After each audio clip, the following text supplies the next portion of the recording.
Hey there, friend. Have you ever rolled out of bed in the morning, taken a few steps, and thought to yourself, wow, I feel like I just ran a marathon, and I haven't even had my coffee yet? If that sounds familiar, you're not alone. As we get a little older, say, past 60, those first moments after waking up can set the tone for the whole day. Sometimes, though, we do things without even thinking that zap our energy, stiffen our joints, or just make us feel, well, older than we really are. I've been there too, and I've learned a thing or two about what not to do after waking up that can make a world of difference.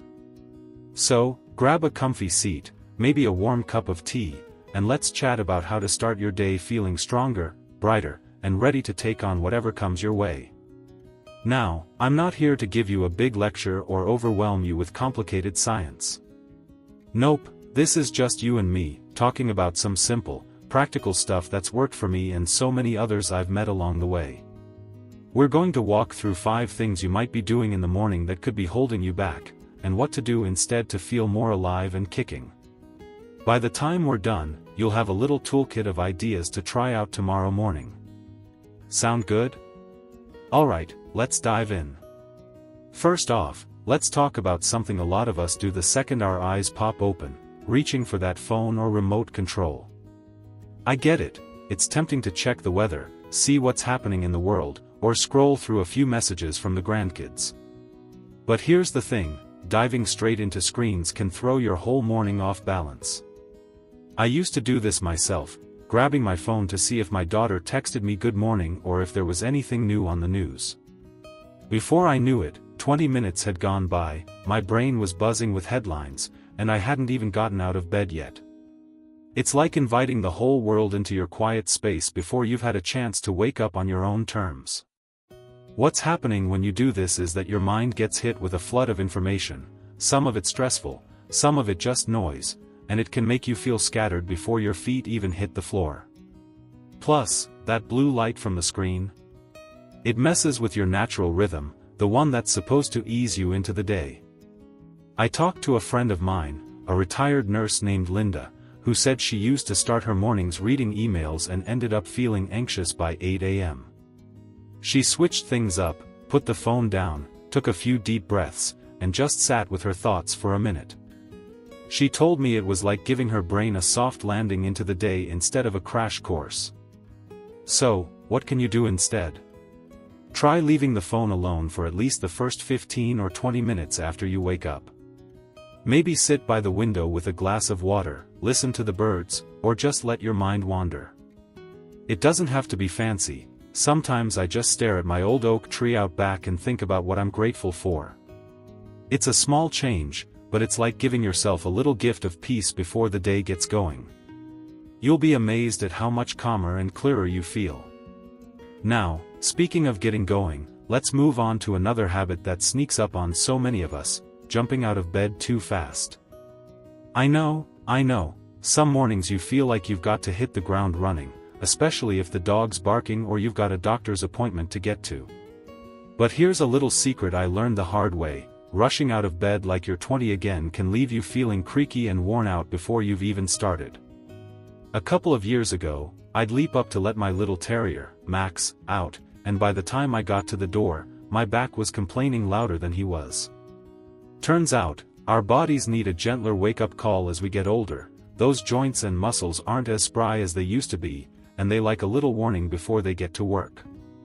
When you hop up too quick, you're putting stress on your spine and knees, and you might even feel a little dizzy if your blood pressure takes a second to catch up. I've seen it happen to my neighbor Jim. He'd spring out of bed, stumble a bit, and then spend the next hour rubbing his lower back. So, what's the fix? Take it slow. When you wake up, give yourself a minute or two to just lie there and stretch a little, maybe wiggle your toes, roll your shoulders, or stretch your arms up like you're reaching for the ceiling. Then, sit up gently, swing your legs over the side of the bed, and stand up nice and easy. It's like warming up the engine before you take the car out for a spin. I started doing this, and let me tell you, Max still gets his morning walk, but I'm not hobbling after him anymore. These little tweaks, putting off the phone and easing out of bed, can set you up for a morning where you feel in control, not like the day's already running you ragged. Now that we've got those first couple of habits under our belt, let's move on to something else that might be tripping you up right after you wake up. Alright, so we've talked about giving your mind a break from screens and your body a gentler start to the day, 2 simple ways to keep your mornings feeling fresh and easy. Now, let's shift gears a bit and chat about something that might seem harmless but can really throw a wrench in how you feel: skipping that first glass of water. I know, it's tempting to head straight for the coffee pot. I've been there, shuffling to the kitchen with my eyes half open, dreaming of that first warm sip. But here's the thing, after a whole night of sleep, your body's like a sponge that's been left out too long. It's thirsty, even if you don't feel it right away. And if you ignore that, you might end up feeling sluggish or foggy before the day's even begun. Think about it, you've been snoozing for 6, 7, maybe 8 hours, and your body hasn't had a drop of water that whole time.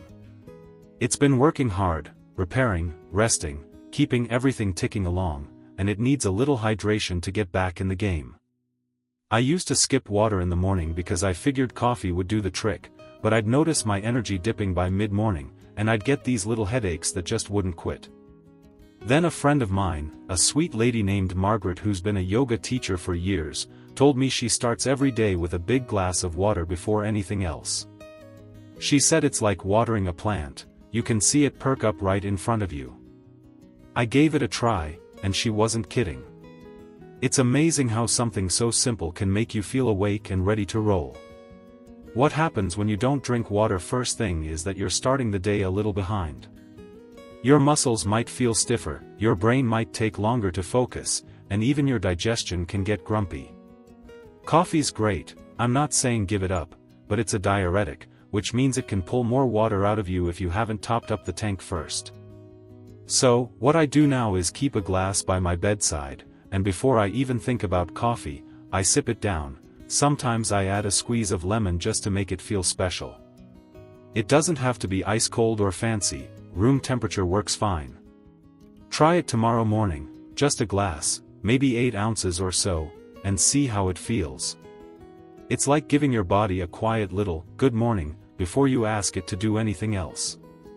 Now, while we're on the subject of what you're putting in your body, let's talk about another morning habit that might be sneaking up on you: eating a heavy breakfast right after you wake up. I get it, there's something cozy about sitting down to bacon, eggs, and toast, especially if you grew up with those big family breakfasts like I did. My dad used to make these huge spreads on Sundays, and I carried that habit with me for years. But as I've gotten older, I've noticed that piling on a big meal first thing doesn't always agree with me anymore. Some mornings, I'd feel full and sleepy instead of energized, like I needed a nap instead of getting on with my day. Here's why this happens: when you eat a lot right after waking, your body has to kick into high gear to digest it all. Blood rushes to your stomach, and that can leave you feeling a little weighed down, especially if it's something greasy or sugary. I talked to my buddy Tom, who's 68 and still plays pickleball twice a week, and he said he used to love a big plate of pancakes in the morning. But he'd end up sitting on the couch for an hour afterward, feeling like he couldn't move. He switched to something lighter, like a piece of fruit or a small bowl of oatmeal, and said it was like night and day. He's got more pep in his step now, and he's not missing out on his game. So, what can you do instead? Ease into your morning with something small and gentle on your system. Maybe a banana, a handful of nuts, or a slice of toast with a little butter, nothing that's going to sit like a rock in your stomach. Give your body an hour or so to wake up before you go for the bigger stuff if that's what you enjoy. I've started having a small yogurt with a few berries, and it's just enough to keep me going without slowing me down. It's not about cutting out what you love, it's about timing it so your body can keep up with you. These little shifts, starting with water and going easy on breakfast, can make your mornings feel lighter and brighter. Next, we'll dive into something else that might be tripping you up right after you wake up. So, we've covered a few ways to ease into your morning: keeping the phone at bay, starting slow, sipping some water, and going light on breakfast. These small changes can really set you up to feel good as the day unfolds. Now, let's talk about one more thing that might be holding you back right after you wake up, jumping into chores or stress without giving yourself a moment to breathe. I know how it goes. Your eyes open, and suddenly you're thinking about the laundry that's piled up, the bills that need paying, or that leaky faucet you've been meaning to call someone about. Before you know it, you're out of bed and elbow deep in dishwater, feeling like the day's already got the upper hand.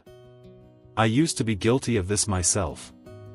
I'd wake up, and my mind would start racing. Gotta water the plants, gotta call the pharmacy, gotta figure out what's for dinner. One morning, I was halfway through scrubbing the kitchen counter before I realized I hadn't even taken a deep breath yet. My heart was pounding, and I felt frazzled before the clock even hit 9 a.m. It's like I was handing my whole day over to a to-do list without checking in with myself first. And let me tell you, as we get older, that kind of stress right out of the gate can wear us down faster than we might think. It's not just about feeling tired, it can tighten up your shoulders, make your head ache, or even leave you grumpy when you don't mean to be. A friend of mine, Ellen, who's 72 and still volunteers at the library, told me she used to do the same thing, straight from bed to tackling her day like it was a race. She'd end up exhausted by noon, wondering why she couldn't keep up like she used to. Then she started giving herself what she calls a quiet 5 minutes in the morning to just sit, sip her tea, and let her mind settle. No planning, no rushing, just being there. She said it's like pressing a reset button. It doesn't fix everything, but it gives her a chance to start the day on her terms, not the world's. What happens when you skip that little pause is that your body and brain don't get a chance to catch up. You're asking them to go from 0 to 60 without a warm-up, and that can leave you feeling scattered or worn out before you've even had a chance to enjoy the day. So, what can you do instead? Try carving out a tiny pocket of time, 5, maybe 10 minutes, before you dive into anything. Sit in your favorite chair, listen to the quiet, or maybe step outside and feel the air on your face. I've started doing this on my back porch with a cup of water, just watching the squirrels chase each other around the yard. It's nothing grand, but it feels like a little hug to myself before the day gets busy. Now, as we wrap this up, think about how these ideas fit together. Holding off on screens keeps your mind calm, easing out of bed keeps your body happy, water wakes you up gently, a light breakfast keeps you steady, and this little pause lets you take the reins of your morning. It's not about doing everything perfect, it's about giving yourself a start that feels good, not rushed or heavy. You've earned that, haven't you? After all these years, you deserve mornings that lift you up, not drag you down. So, I'd love to hear from you. What do you do when you first wake up that makes your day better? Or maybe there's something you've tried that didn't work out. Drop it in the comments below, because we're all in this together. If you found this helpful, give the video a little like, it means the world to me, and hit that subscribe button if you want more chats like this. Here's to starting our days with a smile and living our best lives, no matter how many candles are on the cake. Take care, and I'll see you soon.